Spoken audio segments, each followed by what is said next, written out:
नमस्कार दोस्तों, एक बार फिर से आप सभी का स्वागत है। आज 3 मई रविवार की तमाम बड़ी खबरें, ब्रेकिंग न्यूज, ताजा अपडेट्स के साथ ही सोने और चांदी के भाव पर। तो दोस्तों बने रहिएगा, वीडियो में अंत तक जानेंगे एक एक कर देश और दुनिया की तमाम बड़ी खबरों के साथ ही अब तक की महत्वपूर्ण खबरें, जिसमें 1 घंटे से भी कम समय में ये बैंक दे रहा है आपको लोन। जी हाँ दोस्तों, अगर आपको भी लोन की जरूरत है तो ये बैंक है आपकी मदद के लिए तैयार। साथ ही प्राइवेट व सरकारी कर्मचारियों के लिए सरकार की बड़ी घोषणा के साथ ही अब यहाँ पर जल्द खरीद सकेंगे ऑनलाइन ये सभी चीजें। अगले अपडेट में लॉकडाउन से परेशान कंपनियों को सरकार ने दी बड़ी राहत। जी हाँ दोस्तों, अब आप यहाँ पा सकते हैं 11 रुपए के रिचार्ज पर 2 गुना 4G डाटा। जानेंगे आगे सभी भारतीयों को अमेरिका में बड़ी राहत और महिला जनधन खाता धारकों के लिए बड़ी खुशखबरी। अगले अपडेट में यूपी बोर्ड का बड़ा फैसला, 10वीं और 12वीं की कॉपियों की जांच 5 मई से होगी शुरू। नजर डालते हैं खबरों के विस्तार में। सबसे पहले सोने और चांदी के भाव पर। तो देश में आज सोने और चांदी में कोई बदलाव नहीं देखा गया और सोना आज 46,250 रुपए प्रति 10 ग्राम पर स्थिर रहा, जबकि चांदी भी आज 41,200 रुपए प्रति किलोग्राम पर स्थिर रही। देश के बड़े शहरों में मुंबई 24 कैरेट गोल्ड प्लेट की कीमत आज 46,250 रुपए, हैदराबाद 24 कैरेट गोल्ड प्लेट की कीमत 46,400 रुपए, चेन्नई 24 कैरेट गोल्ड प्लेट की कीमत भी 46,400 रुपए, कोलकाता 24 कैरेट गोल्ड प्लेट की कीमत 47,000 रुपए, जबकि दिल्ली 24 कैरेट गोल्ड प्लेट की कीमत भी 47,000 रुपए प्रति 10 ग्राम पर रही। अगली बड़ी खबर में 1 घंटे से भी कम समय में पीएनबी दे रहा है घर बैठे लोन। जी हाँ दोस्तों, अगर आप भी होम, ऑटो, बिजनेस और पर्सनल लोन लेने की तैयारी में है तो यह खबर आपके लिए बेहद ही महत्वपूर्ण हो सकती है, क्योंकि पीएनबी से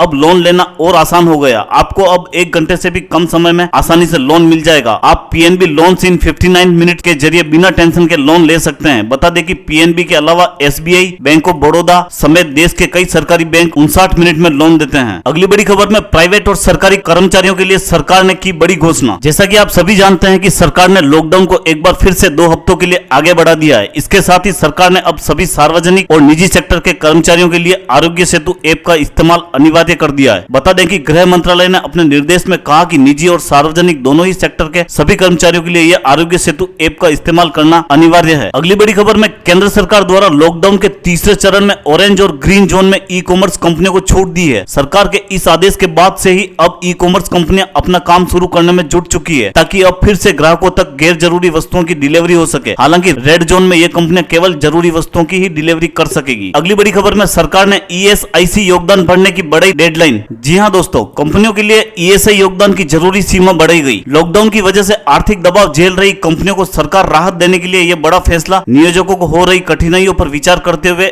ईएसआईसी ने फरवरी और मार्च का ईएसआई अंशदान फाइल करने की समय सीमा को 15 मई 2020 तक बढ़ा दिया है। पहले जमा करने की अवधि 15 अप्रैल तक थी। ईएसआईसी में कर्मचारी और नियोक्ता दोनों का अंशदान होता है। अगली बड़ी खबर में जियो का सस्ता ऑफर, 11 रुपए के रिचार्ज पर पाएं 2 गुना 4G डाटा। जी हाँ दोस्तों, जैसा कि आप सभी जानते हैं कि ज्यादातर लोग लॉकडाउन की वजह से घर से ही काम कर रहे हैं। ऐसे में लोगों का मोबाइल डेटा का इस्तेमाल भी बढ़ गया। कंपनी ने अपने इस डेटा वाउचर में मिलने वाले बेनिफिट्स को 2 गुना कर दिया है। बात करें सबसे कम रिचार्ज के बारे में तो यह 11 रुपए वाला प्लान है। इसमें 400 MB के बजाय अब 800 MB दिया जाएगा। इतना ही नहीं, कॉलिंग के लिए इसमें 75 मिनट भी दिए जाएंगे, जो कि जियो टू नॉन जियो यानी कि जियो से किसी दूसरे नेटवर्क के लिए इस्तेमाल किए जा सकते हैं। अगली बड़ी खबर में भारतीयों को अमेरिका में राहत, H1B वीजा से जुड़े दस्तावेज जमा कराने को मिली 60 दिन की मोहलत। जी हाँ दोस्तों, अमेरिका ने प्रवासियों को बड़ी राहत दी है। ट्रंप प्रशासन ने उन H1B वीजा धारकों को, ग्रीन कार्ड आवेदकों को दस्तावेजों को जमा कराने के लिए 60 दिन की मोहलत दी है, जो अब तक संक्रमण के चलते डॉक्यूमेंट जमा नहीं करा पाए हैं। नियमों के मुताबिक अमेरिका में यदि कोई H1B वीजा धारक की कंपनी ने उसके साथ अगर कॉन्ट्रैक्ट खत्म कर दिया है तो वीजा बनाए रखने के लिए उसे 60 दिन के भीतर नई नौकरी तलाशनी होगी। अगली बड़ी खबर में महिला जनधन खाता धारकों के लिए बड़ी खुशखबरी, इस तारीख से मिलने लगेगी 500 रुपए की दूसरी किस्त। वित्त मंत्री निर्मला सीतारमण की घोषणा के अनुरूप महिला जनधन खाता धारकों को अब सोमवार से 500 रुपए की दूसरी किस्त मिलने लगेगी। संकट के समय गरीबों की मदद के लिए सरकार ने 3 महीनों तक महिला जनधन खाता धारकों के अकाउंट में हर माह 500 रुपए भेजने की घोषणा की थी। सीतारमण ने 26 मार्च को इस बात का ऐलान किया था। जिन महिला जनधन खाता धारकों के अकाउंट का आखिरी अंक 0 या 1 है, वे 4 मई को दूसरी किस्त की निकासी कर सकती है। अगली बड़ी खबर में उत्तर प्रदेश माध्यमिक शिक्षा परिषद ने लॉकडाउन के बीच एक बड़ा फैसला लिया है। बोर्ड ने परीक्षा कॉपियों के मूल्यांकन के लिए तारीखें तय कर दी है। इसके मुताबिक 10वीं और 12वीं की परीक्षाओं की कॉपियों की जांच 5 मई से शुरू होनी है। मूल्यांकन की यह प्रक्रिया 25 मई तक पूरी कर ली जाएगी। मूल्यांकन प्रक्रिया पूरी होने के बाद बोर्ड रिजल्ट की तैयारी शुरू करेगा। ऐसे में जून में परिणाम जारी हो सकता है। तो दोस्तों, इसी के साथ खबरों का सिलसिला यहीं समाप्त करते हैं। अगर आप हमारे चैनल पर पहली बार विजिट कर रहे हैं तो आप हमारे चैनल को सब्सक्राइब कर लें, साथ ही बेल का आइकन भी दबा दें, जिससे हर बड़ी खबर सबसे पहले आप तक पहुंच सके। धन्यवाद दोस्तों।